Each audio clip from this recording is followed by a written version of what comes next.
Obviously, tell us why you believe this is so important. You've come down now twice to testify for this bill. That's more than a lot of people will say. And talk about the speed we need to go at this too. We're talking about July 1st. That's coming up. Yeah, it's right around the corner. But if we wait past July 1st, then it certainly puts Ohio State, but not just Ohio State, it's student athletes across the state of Ohio and all the universities and institutions in an unlevel playing field. There's 16 states, I believe, now that have passed this legislation to allow student athletes to make monetization on their name, image, and likeness. And if we don't push it on July 1st, we put all of our student athletes at a disadvantage. We're talking about states like Texas, Florida, Michigan. I think football. I'm sure in your mind you think football too. How big of a disadvantage is this if you're going into somebody's living room and saying, hey, come here, but we don't have that right Yeah, I mean, that's just a part of it, but certainly that is a big deal.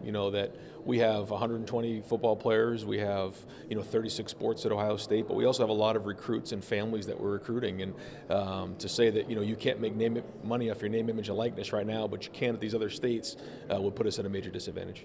I know they say never read the comments, but anytime one of these stories comes out, there's going to be people out there who say, well, they are getting paid. They're getting a scholarship. You see these players and these athletes and what they do every day. What are your thoughts on if they do deserve more? Well, they're certainly working around the clock, and it's all athletes across the state of Ohio and across the country.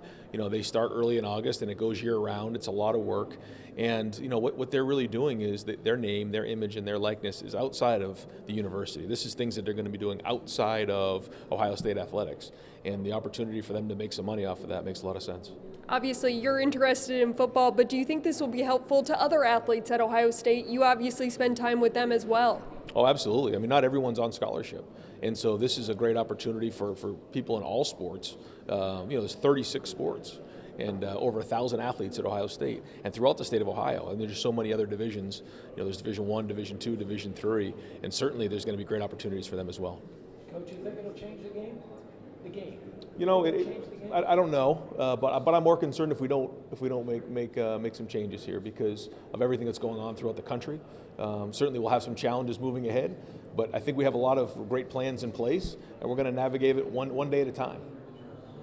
While we have you here, obviously coming up on a big season, finally fans coming back to watch Ohio State. Any final thoughts on the season coming up? No, it's right around the corner, so we're excited. We open up in September, Thursday night in Minnesota, and so our guys have been doing a great job this summer. August is right around the corner, and looking forward to get back to the shoe there in Game 2. How much have the Buckeyes missed having fans at their games? Oh, yeah, it was a huge adjustment, and we're really excited about this fall. Thank you. Thank you so much. Why is it important for you to come down here? I think it's always, one thing at Ohio State I stress about is pretty much doing it for the guys behind you and setting up a path so they can be as easy as possible. And it's not easy there, but as long as I can make it as easy as possible for them to walk into the footsteps, walk into the shoe steps that they walked into already, and then I'm all for it. So it's worth it for you as long as it makes it easier for those guys behind you. Definitely. And now these guys will see that, the things that we're fighting for that don't benefit me at all. And when opportunities come in the future where maybe some that they have to fight for that don't benefit them, they help the guys behind them. How big of a difference do you think this would have made when you were in college, and how big of a difference do you think it could make for future college athletes? Huge, because it's a huge recruiting tool outside of, trying to level the playing field for athletes on a college level. So I'm excited for it, and we should see where it takes us. You mentioned in there, does this really make a difference? Would it make a difference for you? If Ohio didn't have this, would you still be a Buckeye, do you think? Oh, for sure. Because one of the reasons why I committed to Ohio State, if this was used as a recruiting tool, I want to be a part of a great football program, a university, and pretty much alumni base. Cardale, after the 2014 season, you probably could have named your price.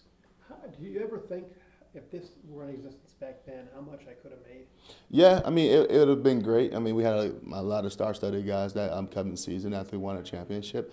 But hey, like I said before, we can make this road a little easier and have them take advantage of the opportunities that they have in their way now.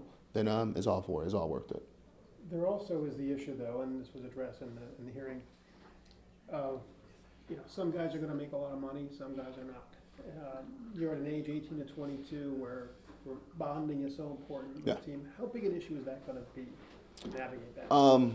I think it's going to be a challenge for the coaching staff and the university, but it's definitely something they're up for the task for them to push this NIL as hard as they're pushing it. But if I was in a situation, you know, you got to kind of understand where it's not like you're saying I'm devaluing you because X player is getting more than the other player. It's just, I mean, it's just the way life works. And could it be an incentive for those who are just coming up to raise their game because they know if they become the player they want to become, the benefits will be there? It could be. It could be. If money and fame and things like that motivates you to get you to take your game to the next level, then you know you're going to go to one of these schools in one of these states that this bill is passed, and you're going to have the opportunity to make a lot of money. Taking you back to early 2015, you just won the national championship. If this had been in effect, what do you think your life would have been like financially compared to what it was? I mean, were you still struggling financially that next, you know? I mean, I wouldn't say as a student athlete, a scholarship student athlete, I wouldn't say you're struggling as much. I mean, you're living with a roommate, and you know, so some of your costs is cut down dramatically from that. But I mean, it always will make things a lot easier if you were, you know, had a little more money in your pockets. And I'd look at it as it's finally the NCAA is finally giving the students the opportunity, student athletes the opportunity to capitalize on their self-worth. I believe that Gene Smith mentioned, you know, it kind of almost prepares people for real life and life after football, and you brought that up too. Do you think it would help some of these student athletes have a chance to learn more about finances, about contracts before they're thrown out into the world? For sure. You put them in a situation, Ohio State does an unbelievable job of Real Life Wednesdays and really getting guys prepared for the real life, life after football. And now you give them an opportunity to make some of these decisions and put some of this test to work while they are earning income off their name, image, and likeness.